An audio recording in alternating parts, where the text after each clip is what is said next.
ঢাকা বিশ্ববিদ্যালয় কেন্দ্রীয় ছাত্র সংসদের ভিপি আবু সাদিক কায়েম সহ ইসলামী ছাত্র শিবিরের ৯ শীর্ষ নেতা সাংগঠনিক ছাত্র রাজনীতি থেকে বিদায় নিয়েছেন। সোমবার আনুষ্ঠানিকভাবে তারা ছাত্র সংগঠনের দায়িত্ব ছাড়েন। বিদায় নেওয়া নেতাদের মধ্যে জগন্নাথ বিশ্ববিদ্যালয় ছাত্র সংসদের ভিপি রিয়াজুল ইসলামও রয়েছেন।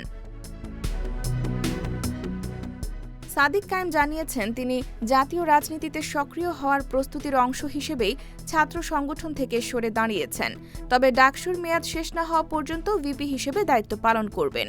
রাজনৈতিক অঙ্গনে জোর আলোচনা রয়েছে, আসন্ন ঢাকা দক্ষিণ সিটি কর্পোরেশন নির্বাচনে জামায়াত সমর্থিত মেয়র প্রার্থী হতে পারেন তিনি, যদিও এ বিষয়ে এখনই চূড়ান্ত কিছু জানাননি।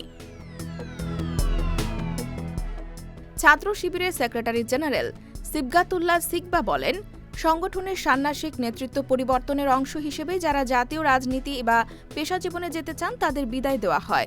এদিকে সাদিক কায়েমের এই পদক্ষেপকে ঘিরে রাজনৈতিক মহলে শুরু হয়েছে নতুন আলোচনা।